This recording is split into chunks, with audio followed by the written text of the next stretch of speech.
Hello, and thanks for joining us for today's roundtable.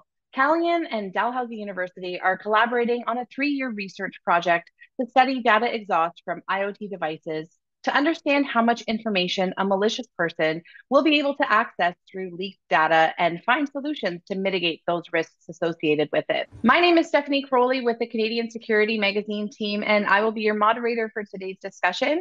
And I'd love to introduce our panelists today. We have Noor Zinjir Haywood, Alexander Loganov, and Kevin Desnayer. Folks, I'd love for you all to just introduce yourselves and give a brief overview of your role and what you're working on in this project. Kevin, I'll start with you, please. Hi, I'm Kevin Desnayer. So I'm the director of our cybersecurity government solutions defense at Callian. So my involvement in this project is I'm working with the Dal University to bring the industry requirements and needs and thoughts into the project, and asking the team at Dal University to see what they can do to help us find solutions for those requirements. Great, thank you. And Noor, please introduce yourself. My name is Noor Zinjir Haywood. I am a professor and associate in research at Faculty of Computer Science, Dalhousie University. My role in this project is I am the principal investigator from the Dalhousie University team side, and we are working together with Callian, with our team, which involves other professors, postdoctoral fellows, and students on this project together. Wonderful. Well, thanks for joining us today, Noor. And Alexander, please introduce yourself and your role in this project. Okay, my name is Alexander Loganov. I'm a postdoctoral researcher at Dalhousie at Faculty of Computer Science. What I'm doing within this project, I use machine learning, and I'm trying to find what kind of information we can extract from the IoT traffic captured somewhere outside of the user's premises, like some outside home office. So let's get started. We're going to start with Noor on this first question. Can you explain what data exhaust is, please? Data exhaust is if you like, the footprints and fingerprints that users and machines, the devices, leave on the internet as they interact with other users and with other machines. Wonderful, thanks. I think that sums that up. But Kevin and Alexander, do you have anything to add to that definition? No, that was fantastic. And again, it just exactly like she said, it's the information that you leave behind when you're driving your car, when you're using your phone, when you're Googling something. And then we're here to talk today about what's the good and the bad of the use of that data that's left behind. Yeah, absolutely. So let's get into some of these examples in everyday lives that contribute to data exhaust. Kevin, maybe I'll start with you on this question, please. So as I just mentioned, like you walk around all day long with your cell phone.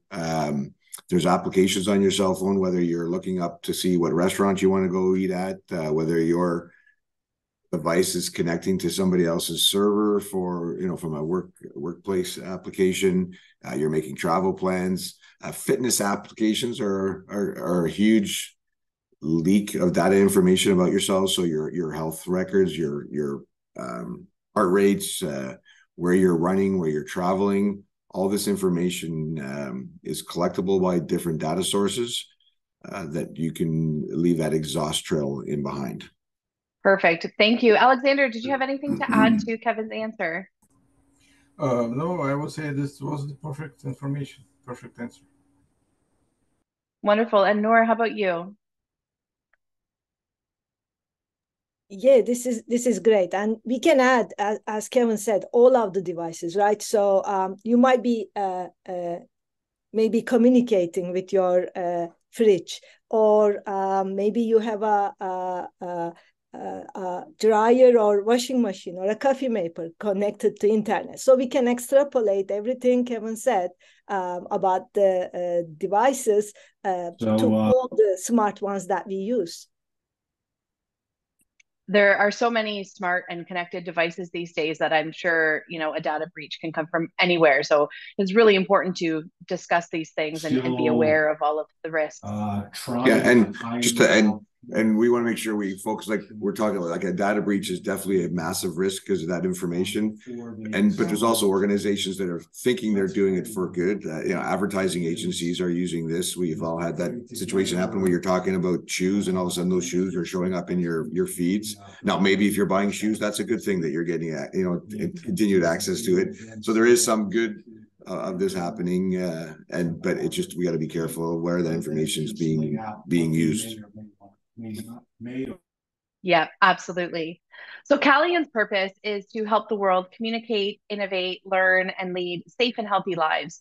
Why is this project important? I will try. So first of all, my goal in this project is to find out what kind of information can be found in the internet about the user, about IoT devices. And I think it's really important to, let's say, to let users know what's going on behind the scene, because people use all those devices without knowing what kind of information and to what extent is transmitted, to what extent their life is open in the internet when they use all those devices. Wonderful. Thank you. Noor, did you have anything to add to that about the importance of this project? All these connected and intelligent devices bring so much convenience to our lives that as human beings, so to speak, we continue to use them and increase our usage of them. And that is in some sense wonderful, but also opens us into the security and privacy style problems. And while these devices make our lives very convenient, at the same time, they do leave the data exhaust. They do leave those fingerprints and footprints, which then maybe causes accidentally us giving away information that we thought would never be given away. So I think from that perspective, we are trying to bring in best practices of how to decide what to use and when to use with our connected devices. That's great advice, great tips. And Kevin, did you have anything to add on the importance of this project? Yeah, and again, and Noor Alexander hit the main points there. That again, this IoT world that we're living in, and this how this data is all connected is making our lives much easier. But we are trying to help people make an educated decision on what risk they're willing to take with the use of IoT devices. So we're trying to help, because we can make an immediate impact without even really adding technology to people. Is just helping to raise awareness of the risks that are associated to data exhaust, right? So whether the Amazon Alexa is sitting in your home, or whether it's sitting in your office or your boardroom, or watches or phones that are constantly listening to us, there's some risks that we have to take in life, and some risks that we're trying to mitigate, and some that we don't want to take at all. So that's our real goal with this, is that right away we can start to help educate people on what risks they have by using the various IoT devices, both in personal lives and in business. Absolutely. And I think that leads really nicely into the next question that I have here for you, because research has shown that IoT devices are just, blowing up. And we all see that in our day-to-day lives. I mean, myself, I have several. I'm wearing a watch. I've got the Alexa, all of those things. But statistics have shown that these IoT devices are expected to almost double, reaching more than 29 billion by 2030. That's a ton of data here. So with all of this research and the growth, what insights are you hoping to provide to IoT users? And we can go a little bit deeper into this too, because I know we've kind of hit a little bit of a surface level on being safe, but let's explore a little bit more of what you're talking about here. And Kevin, I'll go to you first for that question. Yeah. So again, a little bit of what we talked about already is this. The first and foremost is we're trying to help people to understand and know the risks, because without knowing it, we won't know what we need to mitigate or what we're willing to accept as is. So that's a big part of it. And this really extends beyond home and personal use. So when we talk about these kind of some of these devices where, you know, your running watch and your music playing devices. We think of our home and, you know, and what we're doing around home, but these are sitting in boardrooms or in office spaces. And now your homes are no longer just, you know, your home. That is becoming boardrooms as well. And they are becoming meeting facilities, healthcare facilities. That's, the IoT world is taking off on helping us lead healthier lives, because there's all these IoT devices sitting in healthcare facilities and medical offices and doctor's office and surgical rooms. But we're going to take the knowledge that we're learning here, and we hope to expand it out into those industries to see what risks there are from our dependence on IoT, both from it, you know, the risk of that information leaking, but the ability to compromise that information from the data exhaust. So where a doctor may be looking at a report, did somebody else, you know, get intercepted and put bad information into those reports? So it's really endless to see that now that IoT is everywhere.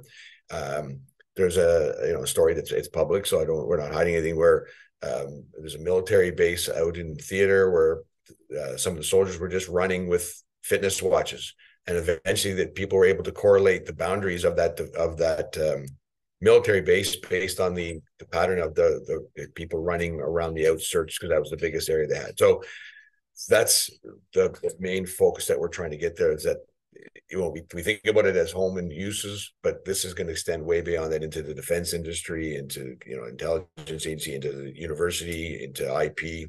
It's really going to affect us all. Yeah, absolutely. That's great insights. Alexander, did you have anything to add on just kind of all of the data growth and some thoughts that you're hoping to provide users with your research? Actually, that was pretty full, let's say, description, a very good description. All I can add that we are talking about the information that can be extracted and captured outside of the user's, let's say, home office. So if you feel that you are safe and you feel like there's nothing in your office, nothing in your home that say captures and that tracks you, that's not the case. So we are working with the information we can capture outside, and we can extract a lot of very different information about the user, about behavior, about intentions. It's like that. Yeah, I think that's a great point. It's far beyond what we think, you know, these devices can capture. It goes way deeper. Noor, did you have anything to add as well? I think the only other thing I will add is we actually did talk about it, but bringing in back from this perspective, most of the time, as Kevin's example, the real life example, right? People do something while with their IoT devices, and this might be, you know, their fitness when they are running. And the whole idea is measuring how long they run, how much exercise they do, but the data exhaust is actually giving the borders of a certain place, right? So now, you know, imagine the security cameras we have in our, I don't know, businesses, houses, the security locks on the door. What does that give away? While it's also securing us to see the who is accessing and who is trying to get in. So what fascinates me throughout the research is recognizing these things that maybe surprises everyone while they are using these devices. It never comes to their mind, but actually it gives away a lot of information. Absolutely. That's such a great point. I think, you know, we don't think about how much more these devices can capture beyond what we are using them for, what their initial kind of principal use is for. So that's really good to mention as well. So this next question is a bit of a two-part question here. So let's talk about the proliferation of IoT devices. With that in mind, what do you anticipate some cyber risks to be? Noor, I'll turn to you for the answer first here. There were really interesting discoveries we made throughout the research, and some of them is, for example, you have maybe a Google Mini or Amazon Alexa in your house, and you're interacting with these devices. what happens when you don't interact with them? You know, under normal conditions, probably you feel that nothing because you are not interacting with them. But it turns out that there is something happening. And at this point, I'm going to say, Alexander, would you like to come in and kind of give some results, maybe observations, what is happening? Yes, that was a very interesting finding, and not just ours finding. Other researchers, they confirmed that information as well. For example, during the idle state, when we are not using the device, and let's say a device no one suspects, let's say sharing the private information like dryer or washer. Those devices continuously transfer some information outside, and we detected that the information goes to various different locations all around the world. It goes to public schools and goes to universities. It goes to countries like Russia, Belarus. It goes to countries like China. You live in Canada, you live in the United States, and you expect that this information stays here. Unfortunately, not. And there are many other findings about data exhaust, about the danger, hidden danger of using all those devices. So it gives us comfort and it makes our life easier. At the same time, it exposes our life to the outer world. That's so important to remember. Kevin, anything else to add? Yeah, just sorry to expand a little bit on what they both talked about already between Nur and Alexander, is we're also looking at potential from a third party perspective. So all of these end user devices that we're looking at in applications and IoT devices, we've all clicked through the end user license agreement, and probably none of us have actually really gone through and read it. So what are you giving the operators or the owners of the equipment or the manufacturers access to? So we've often found that they're allowed to store and keep all the information that they receive to improve or enhance their algorithms. But at the same time, they've now, you signed off that they can keep your information. And what happens if I'm in a coffee shop on a Zoom call, as we're on here, and somebody else's conversation gets picked up by my device, and now it's recorded and stored by an application that maybe I was okay with and signed off, but somebody else hasn't. So we're starting to try, part of this research will expand into what does that invoke, like, or what legal causes do people have to not use these devices in public places, or is there? We don't know that, right? So these are some of the things that are expanding on this, because my microphone can pick up people talking 2-3 tables away, or I'm just walking down the street and it's going to pick up other conversations. So that's the next risk. Is it's not only a risk to myself, but it's going to be a risk to the community that I happen to be in at the time when I'm using these devices. Yeah, absolutely. That's such a great point. You're in a public setting.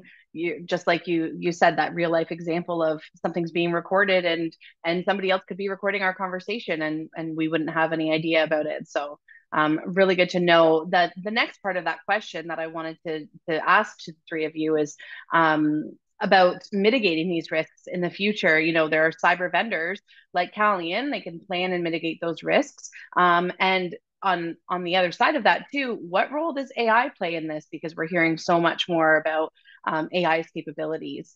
So I'd love to hear your insights on that. Noor, I'll go over to you first for that one. Very good point, actually.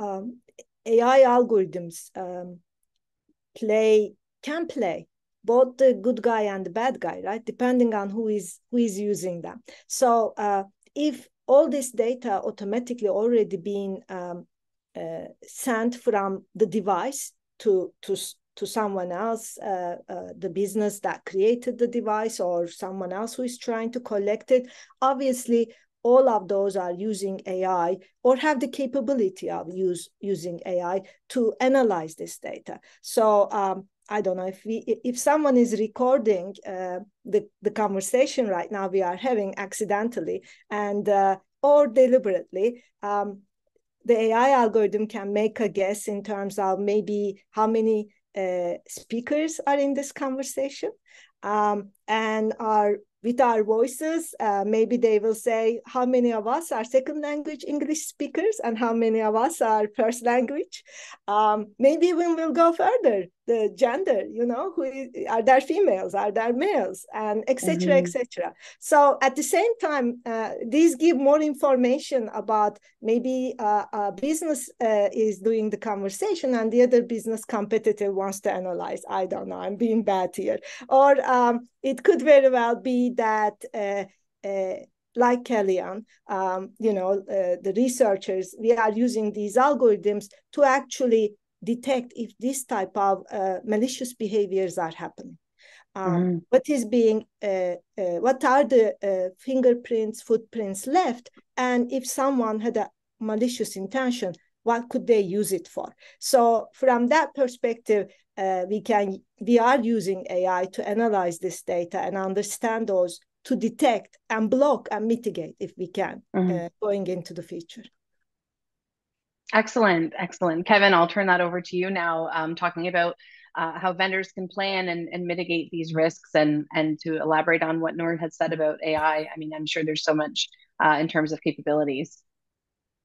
Yeah, and one of the things that AI will do, it's going to help increase the use of existing threats, right? So where at one point it was very challenging to create a cyber threat against an organization, a targeted threat. Now with with the connected world we're in today, AI can help assist weaker skilled programmers to start to learn. So we're going to see an increased attack vector from existing attacks that we've already seen, but that just means their attacker only needs to find is one hole into one network, or compromise somebody that's willing to leak out some information. So when you see a lot of times in movies where somebody's hacking into a network and it happens in 10 seconds as they're banging away on a keyboard, in the real world, it's months and months and months of data mining and research of all kinds of data. If I'm making an attack against an individual, I'm collecting a whole bunch of information. So that AI is going to help the bad person, or it may not be bad, could be just a salesperson trying to sell, but it's going to help them collect and parse through that information and find out what they're looking for. So from a protective standpoint, it gives us, now we have a better understanding that that's the massive threat risk we have out there. So now we need to find ways of mitigating that use of the data, right? So now we can go in and educate people that information's out there. The actual protection of it, that's layers and layers and layers and layers of security. There is no magic one device, one piece of technology that's going to protect us from that bit of information. And then it's the awareness that, some of my information is going to be out there. So we recommend people, if you've touched the internet, you got to run under the expectation that somebody has access to some of that information. But the big part of it from a protection side is it's just a layered and there's multiple layers of methodology of protection. And we just need to find, start down a path. This is the first thing we need to get going. Just try something. You need to do something, and then the next, and then we can grow it out to build out a full protection plan for our clients or ourselves, in fact. Yeah. Oh, I think that's great. It's a multifaceted, plan. It's not something that, can be pulled out just super quickly, but there's so many layers, as you said. It's really, really great to know. Let's continue on the idea of talking about the future. Like I said earlier, AI is just ingrained in everything that we're talking about these days, but there's more than that. So let's talk quantum. And for our viewers, in simplest terms, Kevin, could you define what quantum security is? Again, it's a bit of an interpretation of that term as where we're going. So, I mean, just like cybersecurity, how I just talked about many layers of the technology. So quantum computing has many layers, but at a very high level, so quantum computing basically is telling us that we're using properties of quantum physics. Technical term, we're going to use these qubits, but anyway, it's going to allow computers to compute some tasks exponentially faster than they were traditionally using zeros and ones of current computing. So this is going to greatly increase the ability from a threat vector. So when we're talking about quantum security, we're talking about ways of protecting our devices against quantum computing. So increased encryption algorithms that have the ability to use quantum computers so we can have a different set of algorithms. we're also looking at increased encryption entropy. So basically entropy is just random number creating. So as the one side of the factor, we can use quantum computing to create better encryption, better algorithms, better entropy. But what we're protecting against is the capability that quantum computing will bring when it's fully available to beat the current level of encryption much faster than we can today. Perfect. And I think, is it kind of related to that question? Is it fair to say that quantum security will have a larger role to play? I think that's kind of what you're alluding to, Kevin, but maybe Noor, if you can expand on that a little bit on, just saying if quantum has that really large role in mitigating the risk, it may also, increase IoT gateways for intruders to exploit the data, right? So if the role is bigger, then the risks are bigger too. Is that fair to say, Noor? Would you think? Yes, definitely. I think Kevin summarized it so well. So because there is two angles to it, right? Depending on who is using it.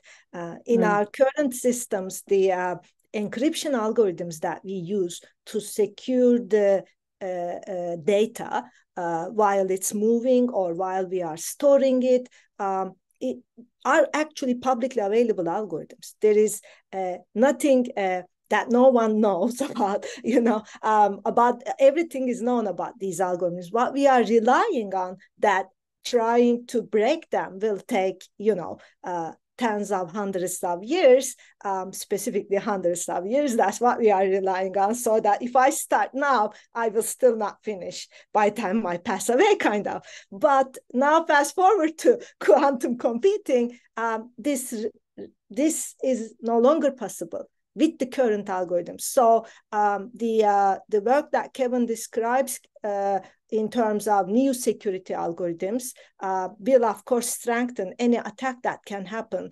from the quantum computing side. And as you say, given the high usage of IoT is exponentially increasing, this is obviously quantum security is going to help to secure all of these interactions. So we want to make sure we are the good guys. If we are the good guys, we are faster than the bad guys. If we are the good guys, yes, I like and that. I would like to believe we are the good guys. Absolutely. Alexander, over to you on this. What are your thoughts on the role that quantum security has to play going forward?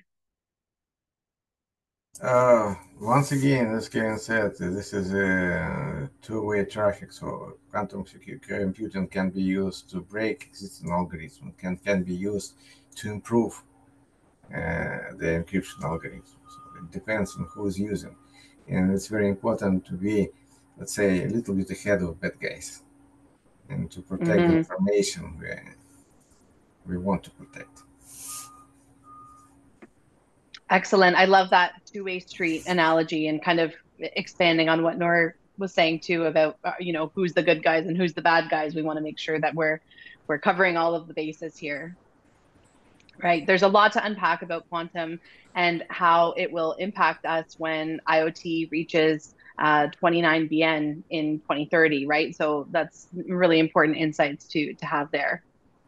But going forward too, let's not forget about Calian and other organizations that focus on the future and on innovation. And Kevin, maybe you can tell us a little bit about what's on the horizon for Calian cybersecurity and the plans to expand research, investment, and collaboration with academia.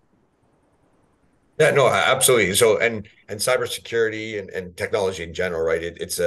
It's continually evolving industry. So you can't sit back and design something and sit back and just continue to learn that one thing. So you can never stop innovating and diversifying. So those are two words that are big inside of Calian right now. So we're really looking to help our own organization, and we're partnering with, again, universities, we're partnering with other technology partners, is to look for innovative technologies, help them develop and support the growth of some of these innovative technologies. And again, we've done with diversification, like we have to be involved because everything from healthcare to, autonomous driving vehicles to automation from, things like ChatGPT, where people are going to start using those kind of tools to write reports. but these all come with massive, especially when we're looking at data exhaust risks. So and a big part of my role is I'm going to look at new startup companies, looking for organizations that are, looking at the next ways of beating threats. And then we also are looking to do some of that research on our own and with partners. So now we're really starting to grow our partnership with Dal University. We're expanding the number of students that we're working with at the university. We're going to start having some of the students doing internships within the various parts of Calian. So, and that's what that gives us as Calian. We're getting to see the latest educated students and what they can bring to us. And then we're helping them to see what's happening in industry right now in real time, that sometimes inside of a school, you don't get that access to that information, because it's really all about these partnerships, right? We really need to be working together, and not only with academia, our own competitors, other businesses that do what we do. Sometimes we're working together on the same project. Sometimes we're, competing on, but we really need to keep those technology companies partnered together with us. And it all helps to advance that, like the knowledge of the different technologies that are out there. So there's thousands of security companies out there. Some of them do something similar, some are doing different, but no one organization can understand and really create value out of thousands of organizations. So that's a lot of what we're doing now as Calian. There's a lot more collaboration between, again, academia, our other technology partners, and sometimes with other large organizations that we sometimes compete with, sometimes we're working together with. Wonderful. I think that's a great reminder. This is everybody's fighting against the same bad guys at the end of the day, right? So collaboration is really important, and that knowledge sharing and knowledge transfer and continual learning is going to go a long way. Before we sign off, Alexander and Noor, any other final thoughts? Alexander, I'll go over to you first if there's anything else that you'd like to add that we didn't touch on about the importance of this project. No, I don't think I can add something. I really hope that this project is important. I really hope this project will help Calian to mitigate all those risks, and we will try to work on it. Perfect. Thank you. And Noor, any final thoughts or comments today? I'm actually very happy to be working with Calian, and in this partnership, it creates a lot of opportunities, as Kevin said, for our students like Alexander to be able to work in real life situations with our partners. So the training of the new cybersecurity researchers became that much better with the opportunities this partnership gives us. And as a side effect of that, we all have a responsibility as academics to also have research that has impact, good impact for the society. And this research, I believe passionately, going back to the earlier part of our discussion, the way we try to aim to create awareness and knowledge about the risks out there. I'm very thankful Calian given us this opportunity to have this type of impact for our society. And I'm really looking forward to taking it to the next step. Wonderful. Well, Alexander, Noor, and Kevin, thank you so much for sharing your insights with our audience today.